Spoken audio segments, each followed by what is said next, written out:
que ya los valientes alcemos nuestro canto con viva emoción, y del mundo a la paz ostentemos nuestro invicto glorioso pendón. Salve el pueblo que intrépido y fuerte a la guerra a morir se lanzó, cuando en bélico reto de muerte sus cadenas de esclavos rompió. Amigos y amigas de Patria para Siempre y Patria para Todos, hoy, 1 de diciembre, se cumplen 202 años de la llamada independencia efímera. Esta independencia efímera forma parte de grandes acontecimientos que se dieron en la República Dominicana desde 1789 a la fecha. Pero básicamente, si contamos los primeros 20 años transcurridos entre 1789 y 1809, en esos 20 años, se dieron situaciones que cambiaron para siempre, si se quiere, la historia de este país. Hasta 1789, la isla pertenecía entonces a dos naciones.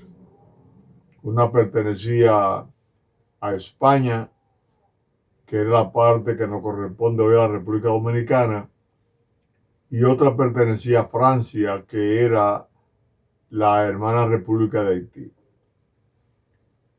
Cuando se produce la Revolución Francesa en 1789, despiertan, como todos sabemos, el interés por la libertad y la igualdad en el mundo. Eso no escapa a Haití y llega aquí a lo que es hoy República Dominicana. Después de 1789, comenzó la división en Haití entre blancos, negros y mulatos. Viene el levantamiento de Toussaint Louverture y todos los grupos de esclavos negros hasta obtener su independencia en el 1804.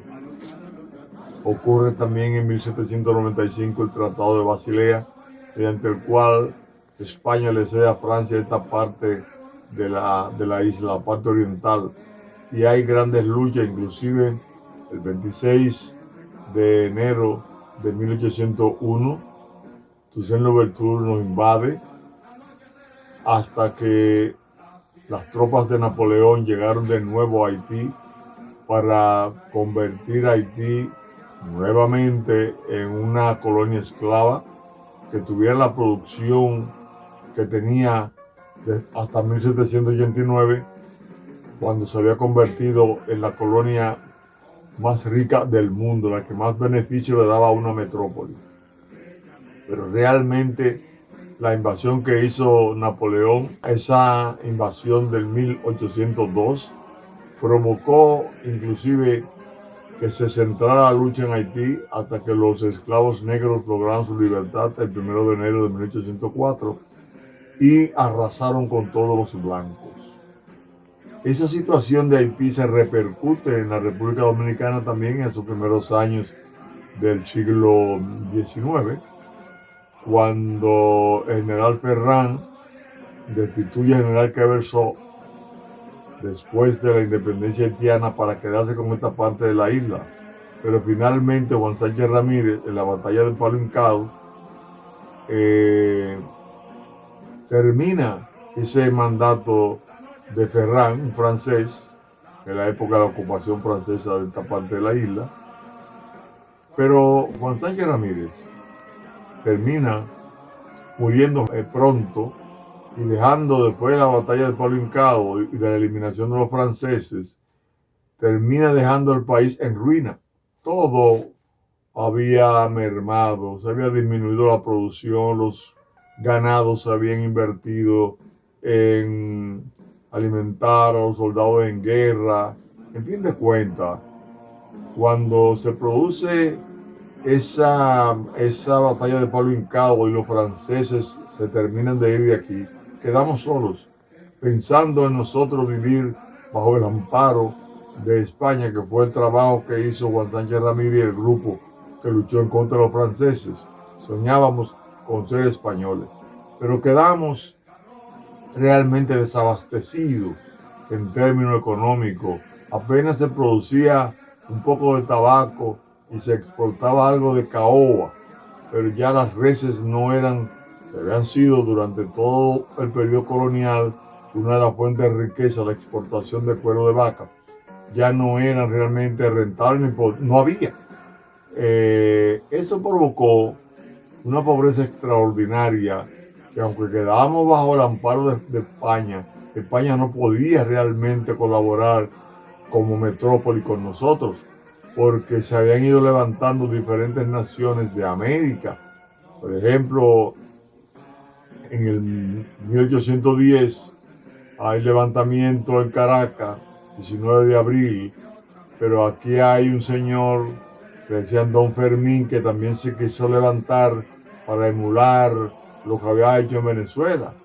Fue realmente eliminado por las tropas del gobierno dominicano en 1810, que estaba aquí en nombre de Francia, estaba gobernando Manuel Caballero y estaba gobernando Núñez de Cáceres, pero hubo otro levantamiento de 4 sargentos franceses también que terminaron eliminados.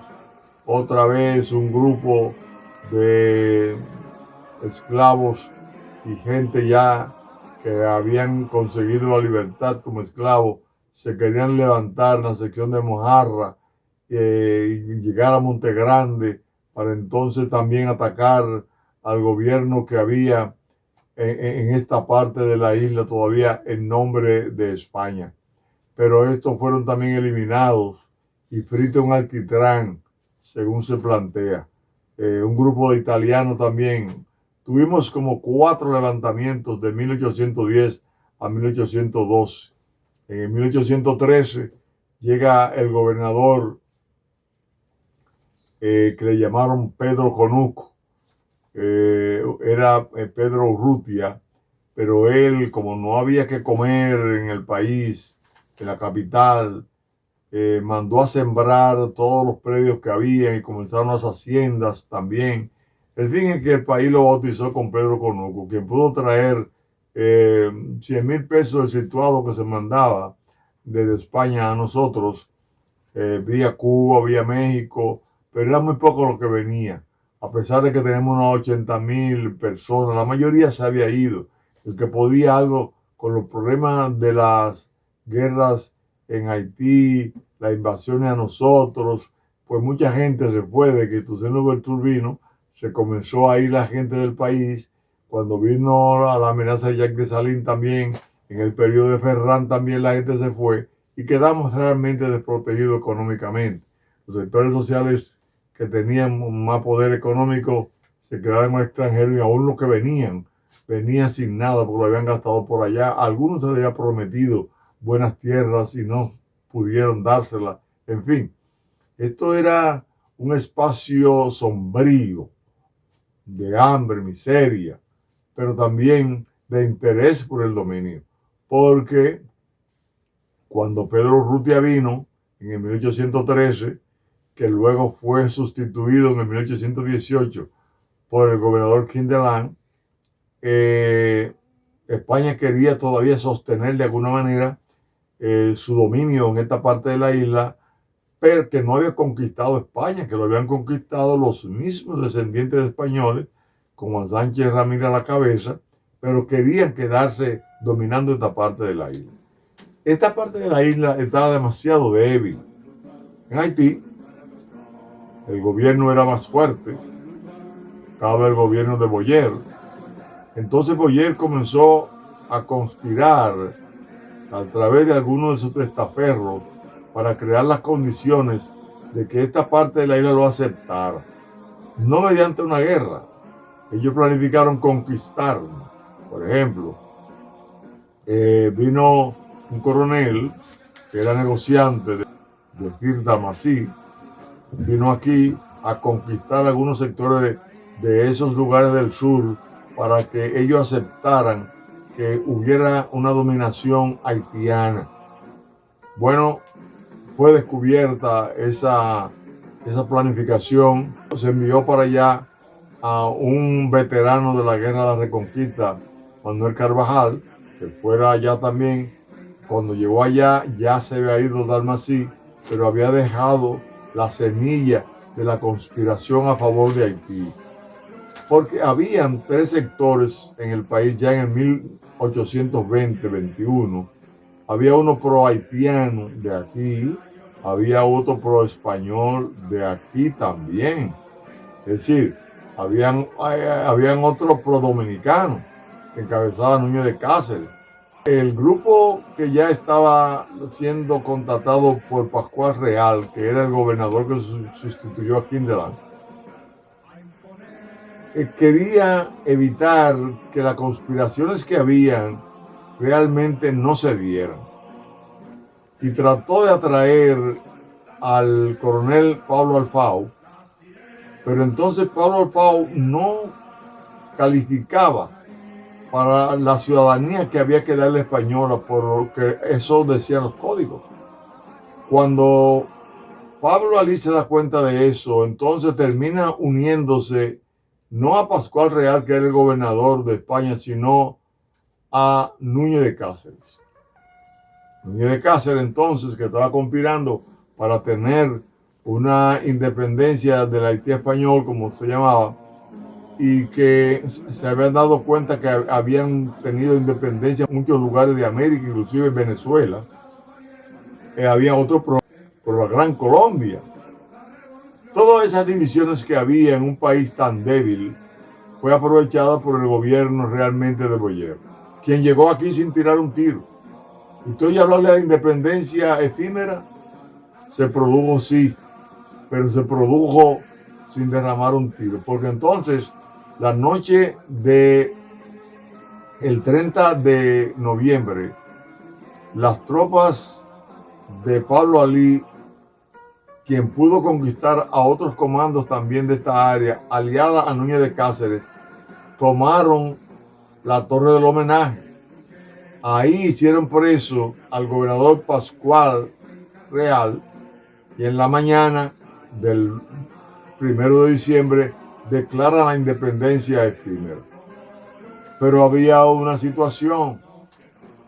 Boyer había enviado a este lado de la isla, de la parte española, a un coronel para hacer contacto con Pascual Real y decirle que ya los grupos de la frontera que había comenzado a convencer de Sir Dalmací había crecido, porque otro llamado Andrés Amarante había hecho un trabajo que pudo hacer que Dajabón, Montecristi, San Juan, el Neiva, todos esos pueblos de la frontera, y luego los grupos del Cibao, incluyendo Santiago, Puerto Plata, Cotuí, etcétera, se pusieron del lado de Boyer, porque Boyer no llegó aquí sino con el apoyo de un grupo de esta parte de la isla que estaba de acuerdo en trabajar para el gobierno de Boyer, que tenía más oportunidades, porque las condiciones económicas de Haití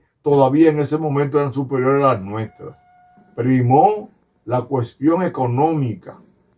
Y cuando amanece el día 1 de diciembre, ya teníamos nosotros aquí al coronel Fremont, que había venido a darle el mensaje a Pascual Real de que era indispensable que Haití tomara esta parte de España, pero no sabía que ya Núñez de Cáceres había triunfado. Entonces hay que hablar con Núñez de Cáceres. Núñez de Cáceres se le envía una comunicación, se le envía a Boyer, donde le dice que va a venir con una gran tropa, no como conquistador, sino como conciliador, para que esta parte de la isla que le correspondía de acuerdo a ellos por el Tratado de Basilea era el espacio más flaco que tenían, porque se decía que de Martinica había un grupo de franceses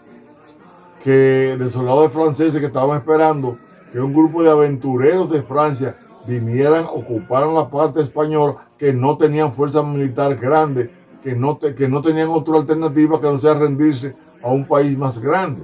Entonces, los haitianos, temerosos de que los franceses tomaran de nuevo esta parte, fue que hicieron todos esos aprestos hasta llegar aquí.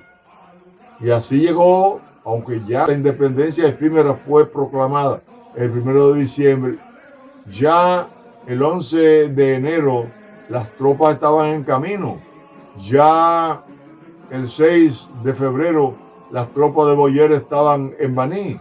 Ya el día 8 estaban en San Carlos, donde soldados haitianos querían saquear y todo eso, porque él había tenido el gran problema de que el grupo del reinado de Cristóbal, un reinado que se inventaron en Haití, había sucumbido y estaba dividido por Boyer, pero los grandes militares o grandes oficiales no tenían dónde asentarse, no había tierra para dársela. Y este espacio de nosotros, que era bien grande, era el espacio que se le iba a repartir a todos esos oficiales. Hubo una mezcla de muchos factores que originaron, primero, la independencia efímera y segundo, que la independencia efímera fracasara de una vez y que se asentara aquí desde el 1822, 9 de febrero, el gobierno de Boyer. Ese gobierno de Boyer que se asentó aquí duró 22 años y fueron 22 años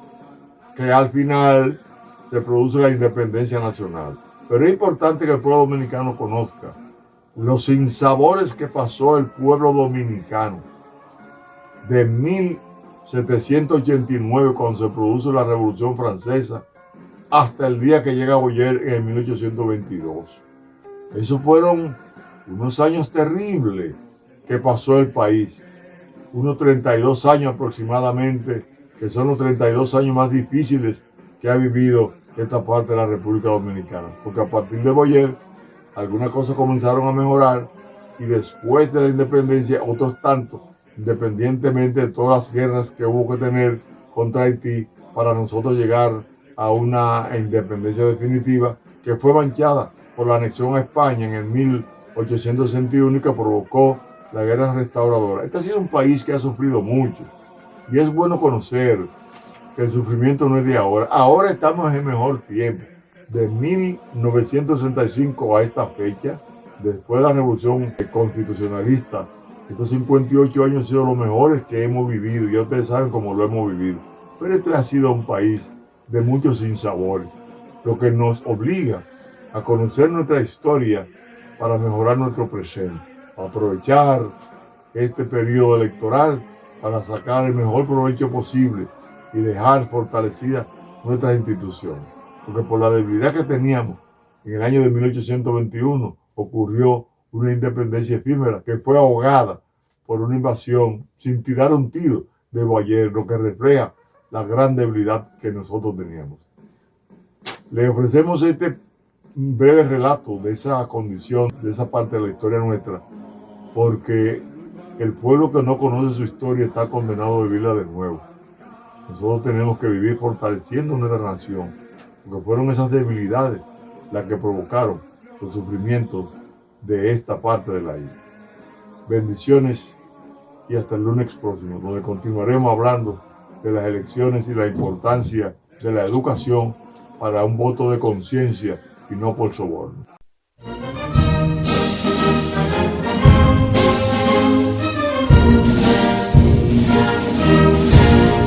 Quisqueyanos valientes, alcemos nuestro canto con viva emoción, y del mundo a la paz ostentemos nuestro invicto glorioso pendón. Salve el pueblo que intrépido y fuerte a la guerra a morir se lanzó, cuando el bélico reto de muerte sus cadenas de esclavos rompió.